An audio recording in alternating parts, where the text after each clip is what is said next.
Hello, welcome back. This is the birth book of Jesus, Apocrypha version. Many of the texts are in its original wording and spelling, so, using my occult and typologist knowledge, I will translate a lot of the words and meanings, and a transliteration of the allegories. You may not agree, but if you have been following my channel then you are advanced enough to understand. So, let's begin. The birth of Yeshua, the Nazarite, who became our Adonai, and interpreter of Elohim, and the Torah, a worthy vessel for the greatest manifestation of the power of the Ruach HaKodesh, seen on earth, occurred in this manner. 2. About the time Yohanan the Forerunner commenced teaching the way of the wilderness beside Yarden, in the year before Herod died, when Augustus, Caesar, ruled the Roman world, a babe was born. The father was Joseph, son of Heli, a carpenter of Galilee, and the mother Miriam, his wife, who had been a virgin, pledged to Yahweh, and the Hakel, by her father Shimon, son of Joachim, son of Nathan, son of Eleazar.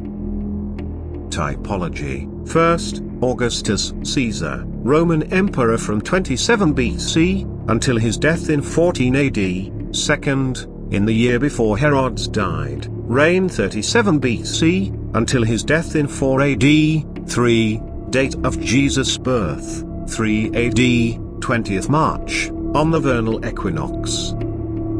A decree had gone out, that all who claimed kinship within the house of David, should be gathered for enrollment at the city of David, called Bethlehem, in Galilee.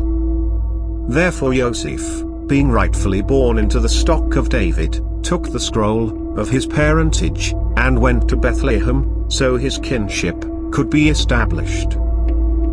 Typology. Joseph, being rightfully born into the stock of David, took the scroll of his parentage. For now Miriam, being then heavy with child, longed in her heart to be among her kinsmen, and she prevailed upon Joseph to take her, for Bethlehem was only a day's journey from them. The two, with a servant, came to Bethlehem at evening tide, but because so many had gathered, the inns were filled. Then as Miriam's time was close upon her after the journey, a man took pity on her and provided a cave, used as a stable. There the travelers found shelter and rest. Typology. First, Mary, Miriam, name meaning, wished for child, or sea of bitterness. Miriam is a girl's name of Hebrew origin, as it means wished for child, and, a man took pity on her and provided a cave, used as a stable, or allegory for the cave of treasures. 5. That night, Miriam's labors came upon her, and she suffered the pangs of childbirth, and cried out in pain. Nearby, some shepherds were tending sheep, for in the midst of so many strangers these needed protection, and, hearing her cry, went to help. They provided a shepherd's basket which was filled with straw and placed it in the manger, and the newborn babe was wrapped in the clothes brought for him. 6. After 8 days had elapsed, the child was named Yeshua, meaning one who delivers, for a messenger of Yahweh had appeared to Joseph in a dream, saying, "That which lies within Miriam, your wife, is filled with the power of the Ruach HaKodesh, and will respond to the hopes of men."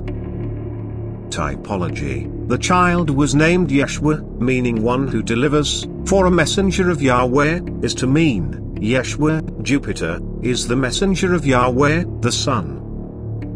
7. Later, men called him Yeshua, and because he fulfilled their hopes and was anointed with the power of the Ruach HaKodesh, he became acknowledged as Hamashiach.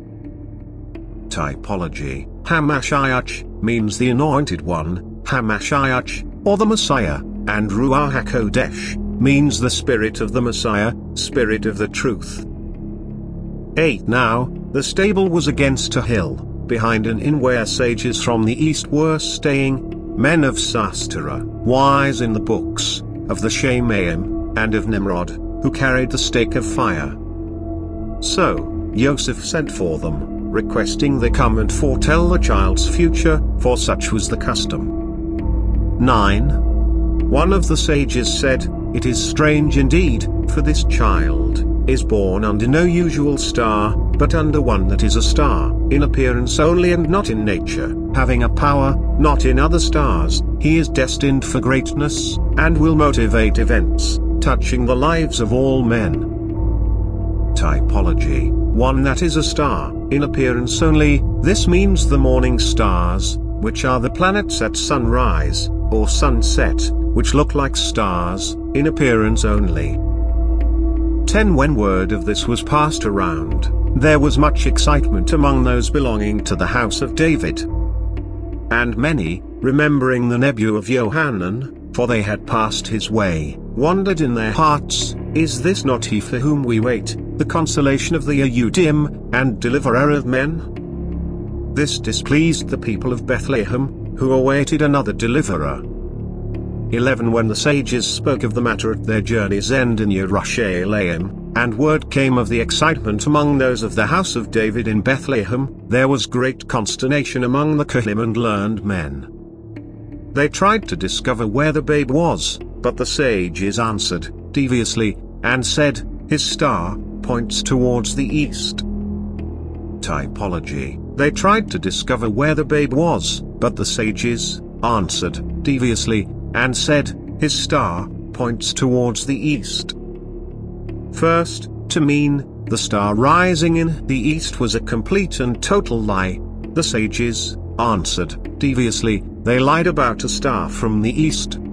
Second, because the actual star is the evening star, Jupiter, in the west. That's because to follow any star at night, you need to travel west, basic astrology. But if you don't know astrology and just go by faith, well, it's obvious why people don't understand the very words they are reading, just assume or guess, or simply don't think. 12 An elder of the house of David, attending the Barakah of the child on the 8th day, lifted up his voice and declared, "Surely this is he who has been promised to redeem us out of the hands of evil. This is he upon whom the power of the Ruach HaKodesh will descend, bestowing strength, compassion and wisdom. Surely, he will rule, in the reign of Elohim." 13 When the sovereign heard about these things and that a babe had been born who, many claimed, was destined to be the deliverer, he was greatly disturbed, and summoned the council. With the council were learned scribes and elders, who disputed among themselves concerning the babe. 14 Some said that while Yeshua's anointed would be born in Bethlehem, the deliverer would not, for the birth of Yeshua's anointed in that place had been foretold by the Nebim. Others said it might not be more than an enlightener, who was expected to be born at that time. However, when many agreed that Yeshua's anointed, and the deliverer might be the same person, the sovereign sent 3 men, to discover the child. Typology: the Nebim, the Hebrew canon of the section of the Old Testament known as the Nevim, or the prophets, is divided into 2 sections, the former prophets and the latter prophets. The former prophets contains 4 historical books: Joshua, Judges, Samuel, and Kings, Enoch, which I have the complete books. 15 The dispute before the council had been long, and Joseph had been forewarned, so when the men sent by Herod came to Bethlehem, Joseph had departed with his family. They went to the place where the kinsman of Miriam lived. The men who came did not search long for Yeshua, for after the council had been dismissed, Herod slew the son who sat with him on the throne, as he had slain others, of his blood. Later, Herod died himself, but after these happenings, the Romans did not bestow the title of sovereign on any Yehudi, and it was unlawful for any man to claim the title. Typology: Yehudi, a person who believes in and practices the religion of Judaism, Jehovah, sun worship. 16 In this manner the nebula was fulfilled which said, "A virgin shall give birth to a son, naming him Elohim with us. He will be the bearer of knowledge, discriminating between good and evil." But before this is given to the people, the land will lose its sovereigns. 17 When time had passed, Joseph and Miriam came to Jerusalem, and stayed at the house of a relative, a man strongly set against wrongdoing and well learned in the Torah. The 40 days having been accomplished for the purification of Miriam, she came to the Heikel, and Joseph offered the prescribed sacrifice, and dedicated the child. Typology. Nebuah refers to a message or revelation from God, delivered through a prophet. 18. Hearing from Joseph and Miriam the things which the sages had foretold about the child Joseph, the devout man took the babe into his arms and praised Yahweh in this manner. 19. Because the things foretold have come about, your servant is prepared to depart in shalom. For my eyes have been gladdened by the deliverer of my people, a beacon light for others and the glorifier of your name. He will teach all men the ways of Yahweh, and how to walk in his paths, so swords shall be made into plowshares, and spears into billhooks, and shalom will reign over men. Typology. Shalom means peace. 20. Joseph and Miriam could not understand the meaning of this and asked what was meant, whereupon the man replied, I hold a sapling which will grow into a sturdy tree, under the shade of which many nations will find shalom. Yet he will also test the strength of our people, tearing them apart in dispute. He comes as a separator, dividing the sheep from the goats, showing each his rightful place. He will place a sword in the hands of the weak, and strengthen them, and the Belial will be smitten. 21. After complying with the requirements of the Torah of the Kelim, Joseph and Miriam returned with the infant to their home in Galilee, a small place in a hollow at the foot of a hillside. There the child grew up, developing a strong body and keen mind, for he was strangely talented. He was wise beyond his years, and deft with his hands, and when old enough, he began learning the craft of plough-making. Typology. He began learning the craft of plough-making. This means, conveys themes of preparation, transformation, and dedication, both in the physical and spiritual realm. 22. His parents, following the custom, went each year to Jerusalem for the festival of deliverance. And when Yeshua was 12, they went as usual, but this time taking him with them. Having remained the 7 days of the festival, Joseph and Miriam set off to return home, but let the boy linger in Jerusalem, for a kinsman of theirs was also returning, and they thought Yeshua was in his company. 23. Having gone a day's journey and finding Yeshua was not with his kinsman, they became perturbed and at first light, in the morning returned to Jerusalem. It was some time before they found Yeshua in a small outside room of the Heikel, sitting before an instructor of the Torah of the Kelim. His parents were astonished at finding him accepted among learned men, and the teacher expressed amazement at the child's love of learning. 24. But Miriam scolded the boy for his inconsideration, saying, We have suffered much during the search for you. 25. Yeshua replied, Why search for me elsewhere, knowing I must concern myself with the work of my Father? 26. This saying disturbed the instructor. Neither could his parents understand the meaning of the reply, but they took the boy away with them. Henceforth he always obeyed his parents, but Miriam kept these things in the storehouse of her heart. As Yeshua grew up, his intelligence increased, and he was well liked by all, but he was a solitary child, much given to wandering. 2. Joseph died when Yeshua was a youth, at that time working as a craftsman among the Kenites. 2. After Yeshua had been away a long time, he returned to the house of his brothers. One day, while he worked under the shade of a tree, they came to him and said, Out in the wilderness by Yarden, there is a man who cleanses people by immersion in water. He claims strange knowledge, and calls himself the Forerunner. We are going to see what he teaches. 3. Yeshua said, I have heard of these things, and surely as the son of our forefather Yeshai prayed to be cleansed of his secret faults and presumptions, the sons of our father should not stand aloof from cleansing. I will go with you. For the brothers of Yeshua said, this man is called Yohanan. He heralds the coming of an enlightener, who will be an all-wise instructor in goodness. He himself does not bear this new light which will dispel the darkness in men's minds. He tells of one who will grant men the privilege of becoming children of Elohim, awakening to eternal high, that part within them not born of earthly desires. Typology. First, awakening to eternal high, means your soul. Second, privilege of becoming children of Elohim, Elohim is Jupiter. Third, again the constant connection with Jupiter, who in Sumerian and Babylon, was called the giver of life, life-giver, rebirth and reincarnation. 5. So Yeshua and his brothers went out seeking Yohanan, finding him beside the Yarden, at the place of crossing where there was a pool. The hairs on the head of Yohanan were already white.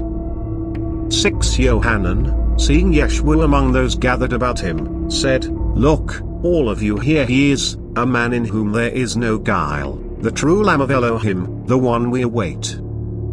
For Sethel, sending me forth to immerse, instructed me thus, when you discover a man worthy to be the receptacle of the Ruach HaKodesh in abundance, the same shall you acknowledge as the enlightener.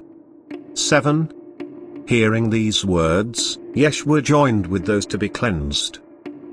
But when he stood before the forerunner in the water, Yohanan said, You have greater powers of cleansing than I, yet you come to me. 8. Yeshua replied, The power to cleanse and revitalize with the Ruach is not in men but in the Ruach which fills man. It is important each should be allowed to do whatever he is called upon to do. 9. Yeshua asked of Yohanan, What do you know about me? 10. Yohanan said, Years gone by, I had a vision, of 3 lights, of the Shemaim, and as the sun sank so they rose. A flame of fire went up over Yerushalayim, and smoke filled the Heikel, and a star fell down into Yehuda. The meaning I know, for it was this, the deliverer is born. And woe unto the house of Herods, woe to you scribes, and your interpretations of the Torah. 11. The star that appeared and stood over Yerushalayim, was a child planted into Bethlehem, from out of the heights of the Shemaim, as was foretold, and it was Nebuah he would be the deliverer. The fire that burned was the fire of a strange altar. 12. I narbor great things for you. You are the true Ba'en of Elohim. Soon you will see the glory of the Shemaim revealed, and the power of the Ruach HaKodesh will be poured out upon you as a stream of pure water. The time has come to proclaim yourself. Shalom, Shalom, on you whom our Elohim has chosen as his messenger, for you will proclaim the true Bezerah. Strengthen your heart, for the road ahead is steep and stony. No man is hated so much as one who tries to point out defects in character and attitudes and seeks to guide men along the path of right and beneficial living. 13. Then Yohanan took Yeshua down to the river and immersed him, and he was overshadowed by the Ruach HaKodesh, and became fully filled with its power, so his face glowed. And the people wondered and were bewildered, for they did not understand. Yet the face of their forefather Moshe had also glowed after he had been in the presence of the Ruach HaKodesh of Yahweh. Typology. Soon you will see the glory of the Shemaim revealed. 1. The Shemaim is the cosmic egg, or Orphic egg, or the heaven. 2. And the power of the Ruach HaKodesh will be poured out upon you as a stream of pure water. 3. He was overshadowed by the Ruach HaKodesh, and became fully filled with its power, so his face glowed. So Jesus needs the Ruach HaKodesh, or cosmic power, which made his face glow. Again, this is very much occult information, which is again banned in the churches because of truth, putting forced faith over astrology. 14. Yohanan said, Go and wait upon the mountainside nearby. 15. Later, Yohanan went to join Yeshua and told him that he was the anointed one, but should not yet make this known to the people. Typology. The Apocrypha and Dead Sea Scrolls uses the original names, locations, including gods, the stars, in the original languages, and everything is, and always was, astrology. 1. The birth of Yeshua, the Nazarite, who became our Adonai. Adonai is Jupiter. 2. Bel, the Christ of Babylon. Murdoch is Gabriel, is Adonai, is Jesus, equals Jupiter, the bright, the radiant, morning star. 3. Remember, in the occult, Jesus is the light, the good, to fight Ahriman, the evil. It has nothing to do with the physical, whether a living man, or the planet Jupiter. Good and evil has no form, it simply is. I own the complete Dead Sea Scrolls, and the complete Apocrypha, and Aramaic the Book of Enoch, as well as the ancient Sumerian, and Babylonian, Assyrian Achieve, and no matter the books, everything is, and always was, astrology.